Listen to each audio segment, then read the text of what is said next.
संपादकीय के मुख्य बिंदु। भारत के डेटा संरक्षण कानून में सुधार की आवश्यकता है। डेटा संरक्षण मुख्य रूप से व्यक्तिगत डेटा संरक्षण विधेयक 2019 पीडीपी विधेयक द्वारा शासित था। हालांकि कानून बनाने और उसके कार्यान्वयन के संदर्भ में अभी तक कोई प्रगति नहीं हुई है। व्यक्तिगत डेटा संरक्षण विधेयक 2019 का उद्देश्य व्यक्तिगत डेटा के प्रसंस्करण को विनियमित करना और उनके डेटा पर व्यक्तियों के अधिकारों को स्थापित करना है। इसका उद्देश्य भारतीय नागरिकों के साथ साथ भारत के भीतर व्यक्तिगत डेटा संसाधित करने वाली संस्थाओं के लिए डेटा संरक्षण और गोपनीयता अधिकारों के लिए एक रूपरेखा प्रदान करना है। व्यक्तिगत डेटा संरक्षण विधेयक 2019 में निम्नलिखित बातें शामिल हैं। 1. प्रयोज्यता। यह कानून सरकारी और निजी दोनों संस्थाओं पर लागू होता है जो भारत में व्यक्तिगत डेटा संसाधित करते हैं अथवा भारत में डेटा विषयों की प्रोफाइलिंग संबंधी प्रक्रिया में भी शामिल होते हैं।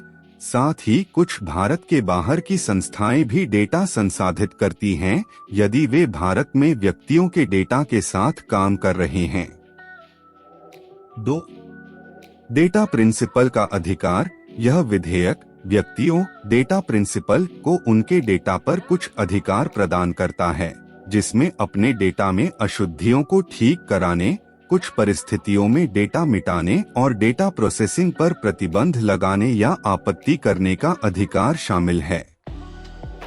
3. डेटा प्रत्ययी और डेटा प्रोसेसर। यह विधेयक डेटा प्रत्ययी और डेटा प्रोसेसर की अवधारणाओं का परिचय देता है। डेटा फिडुशियरी ऐसी संस्थाएं हैं जो डेटा प्रोसेसिंग के उद्देश्य और उनके साधनों को निर्धारित करती हैं, जबकि डेटा प्रोसेसर डेटा फिड्यूशरीज की ओर से डेटा प्रोसेस करते हैं। 4. डेटा स्थानीयकरण। इस विधेयक में कहा गया कि संवेदनशील व्यक्तिगत भारतीय संबंधित डेटा को भारत के क्षेत्र में ही संग्रहित और संसाधित किया जाना चाहिए। इसके अतिरिक्त महत्वपूर्ण व्यक्तिगत डेटा भी डेटा स्थानीयकरण आवश्यकताओं के अधीन हो। 5. डेटा संरक्षण प्राधिकरण। यह विधेयक डेटा संरक्षण कानूनों की देखरेख और कार्यान्वयन के लिए भारतीय डेटा संरक्षण प्राधिकरण DPA की स्थापना का प्रस्ताव करता है। 6. सहमति पर आवश्यकताएं।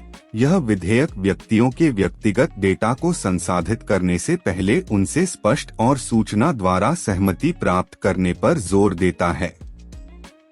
यह बच्चों के डेटा को संभालने का भी प्रावधान प्रदान करता है। 7. डेटा उल्लंघन अधिसूचना। इस विधेयक के अनुसार डेटा विश्वासियों को DPA और प्रभावित व्यक्तियों को डेटा के उल्लंघनों की तुरंत रिपोर्ट करने की महत्वता को समझता है। डेटा संरक्षण कानून परिवर्तन के अधीन हैं, तदनुसार आवश्यकता के अनुसार नए नियम लागू किए जाते हैं। GDPR 25 मई 2018 को लागू हुआ था। यह विश्व स्तर पर सबसे कठोर और दूरगामी डेटा संरक्षण नियमों में से एक है और सभी यूरोपीय संघ के सदस्य देशों के साथ साथ यूरोपीय संघ के बाहर के संगठनों पर लागू होता है जो यूरोपीय संघ के निवासियों के व्यक्तिगत डेटा को संसाधित करता है। यूरोपीय संघ EU GDPR में निम्न बातें शामिल हैं। 1. प्रादेशिक दायरा। यूरोपीय संघ GDPR उन संगठनों पर लागू होता है जो यूरोपीय संघ के निवासियों को सामान या सेवाएं प्रदान करते हैं या यूरोपीय संघ के भीतर व्यक्तियों के व्यवहार की निगरानी करते हैं। 2. डेटा प्रोसेसिंग के लिए वैध आधार। विनियमन के लिए संगठनों के व्यक्तिगत डेटा को संसाधित करने के लिए वैध आधार की आवश्यकता होती है। 3. व्यक्तिगत अधिकार। GDPR व्यक्तियों को उनके व्यक्तिगत डेटा पर विभिन्न अधिकार प्रदान करता है, जिसमें कुछ प्रकार के डेटा प्रोसेसिंग प्राप्त करना, सुधार करने, उन्हें मिटाने, प्रसंस्करण करने को प्रतिबंधित करना, डेटा पोर्टेबिलिटी और ऑब्जेक्ट का अधिकार शामिल है। 4. डेटा संरक्षण अधिकारी। डीपीओ कुछ संगठनों को संगठन के भीतर डेटा संरक्षण कार्य प्रणाली की निगरानी के लिए एक डेटा संरक्षण अधिकारी नियुक्त करना होगा। 5. डेटा संरक्षण प्रभाव आकलन। डीपीआईए जब डेटा प्रोसेसिंग के परिणामस्वरूप व्यक्तियों के अधिकारों और स्वतंत्रता के लिए अधिक जोखिम होने की संभावना हो तो संगठनों को डीपीआईए आयोजित करने की आवश्यकता होती है। यूरोपीय संघ जीडीपीआर व्यक्तियों के अधिकारों को मजबूत करने, डेटा प्रोसेसिंग में पारदर्शिता बढ़ाने और यूरोपीय संघ के सदस्य देशों में डेटा संरक्षण कानूनों को सुसंगत बनाने के लिए बनाया गया था। यह महत्वपूर्ण रूप से प्रभावित करता है कि संगठन व्यक्तिगत डेटा को कैसे संभालते हैं और उसकी संरक्षण करते हैं, साथ ही डेटा गोपनीयता और संरक्षण पर भी अधिक जोर देते हैं। अब आते हैं उन प्रश्नों पर जो उपरोक्त संपादकीय से परीक्षाओं में पूछे जा सकते हैं। भारत को यूरोप क्यों नहीं कहा जाता है?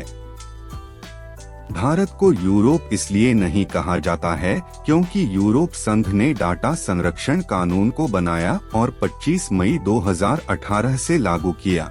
हालांकि भारत में अभी भी विधेयक पर उचित चर्चा नहीं हुई है और विधेयक लंबित है। भारतीय डेटा संरक्षण विधेयक कानून नीति के संदर्भ में भारतीय प्रशासनिक सुधारों, सरकारी और गैर सरकारी नीतियों के बीच संबंध स्थापित करें।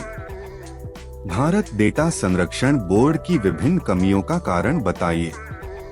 आलोचनात्मक विश्लेषण करें कि भारत भारतीय डेटा संरक्षण विधेयक कानून नीति के मामले में वैज्ञानिक और तकनीकी रूप से उन्नत स्थापित करने में सक्षम है।